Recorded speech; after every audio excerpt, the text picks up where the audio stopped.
Aunty बोली, मैं बहुत सालों से लंबा खेला नहीं ले पाई हूँ। तुझे तो मालूम ही है कि तेरे अंकल दूसरे शहर में जॉब के लिए जाते हैं और महीने में एक दिन के लिए आते हैं। उतने में मेरा पूरा कैसे हो सकता है? ये बोलकर आंटी उदास हो गई। तभी मैं आंटी से एकदम पास बैठ गया। नमस्ते दोस्तों, मेरा नाम राफूल है और मैं 24 साल का हूँ। अब मैं ऐसी ही किसी आंटी की तलाश में रहने लगा था जिनको गन्ने चख्त ए हो।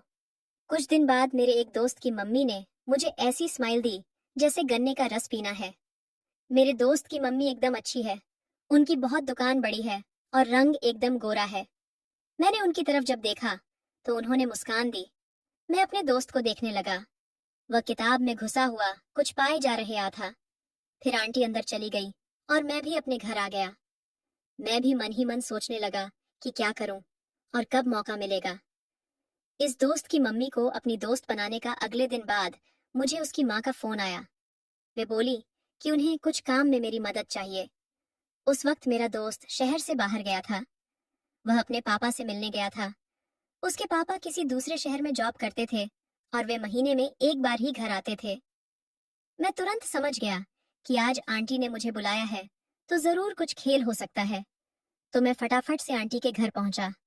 वहां पहुंचते ही मैंने देखा कि मेरे दोस्त की मम्मी ने अपनी गाड़ी तैयार रखी थी। आंटी ने मुझे थोड़ा सा सामान बाहर निकालने को कहा जो उनके कमर ए में ऊपर की तादान पर रखा था। मैं एक सीढ़ी पर खड़ा था और आंटी को सामान निकाल निकाल कर देता जा रहा था। वे गाउन में सारा काम कर रही थी। आंटी ने मुझसे प्यार से पूछा, बेटा क्या हुआ? सब ठीक तो है ना? मैंने कहा, हाँ आंटी, मैं बस थोड़ा सोया नहीं हूँ, इसीलिए थकान से थोड़ा। अभी मैंने अपनी बात पूरी भी नहीं की थी कि आंटी बोली, कोई बात नहीं। एस आह, कभी कभी हो जाता है, तुम नीचे आ जाओ, बाकी का काम तेरा दोस्त वापस आकर कर देगा। तभी आंटी बोली, मैं चाय बनाकर लाती हूँ। मैंने कहा, ठीक है। मुझे डर भी लग रहा था, पर गाड़ी चलानी थी। मैं नॉर्मल रहने की कोशिश कर लगा। आंटी के वापस आने पर हम दोनों चाय पीने लगे। आंटी ने मुझसे सीधे पूछा, तुम्हारी गर्लफ्रेंड कैसी है? ये सुनते ही मेरा मूड खराब हो गया। तभी आंटी ने पूछा, सब ठीक तो है ना बेटा? मैंने कहा, हाँ आंटी, सब ठीक है। बस माँ, एरी गर्लफ्रेंड से मेरी थोड़ी नाराजगी चल रही है। उन्होंने पूछा, क्यों? तो मैंने आंटी से साफ बोल दिया कि वह मुझे मैच नहीं खेलने देती। ये सुनकर आंटी शॉक्ड हो गई और मेरे पास आकर बैठ गई। आंटी ने मुझसे कहा, तुझे उसे बात करनी चाहिए और मैच फिक्स करना चाहिए। मैंने आंटी को पूरी बात बताई कि वह कोशिश तो करती है कि मेरा साथ देती रहे, पर वह गाड़ी चालू हो एक या कुछ ही समय के बाद उसकी गाड़ी पंचर हो जाती है हो जबकि मेरा इंजन तो उस वक्त तक गर्म हो पाता है। आंटी ये सुनकर हैरान हो गई और वे मुझे अपनी बड़ी बड़ी आंखों से देखने लगी। ऐसा क्या खास है तेरे इंजन में? मैंने कहा, सॉरी आंटी, मुझे आपको ये नहीं बताना चाहिए था। ये मेरी पर्सनल प्रॉब्लम है। वे बोली, ये पर्सनल प्रॉब्लम तो सबके साथ होती है, बस कोई बताता नहीं है।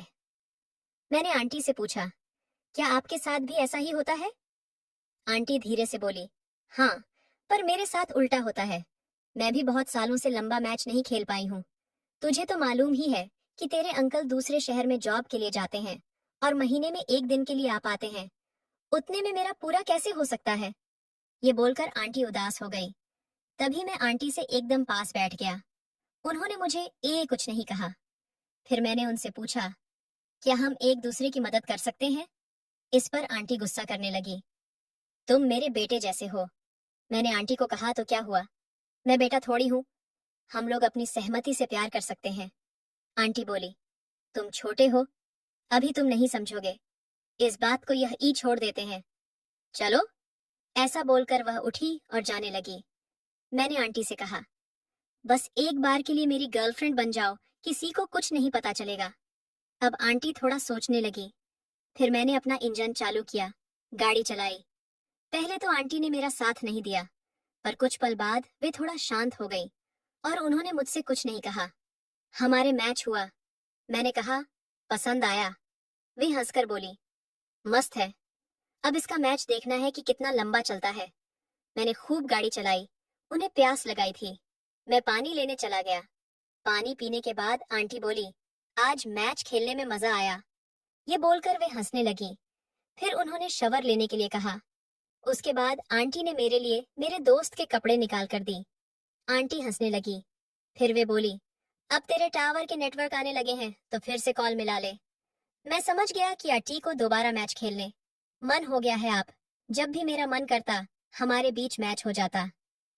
तो दोस्तों, ये कहानी सुनने के बाद आप सबकी क्या राय है, हमें कमेंट करके जरूर बताएं।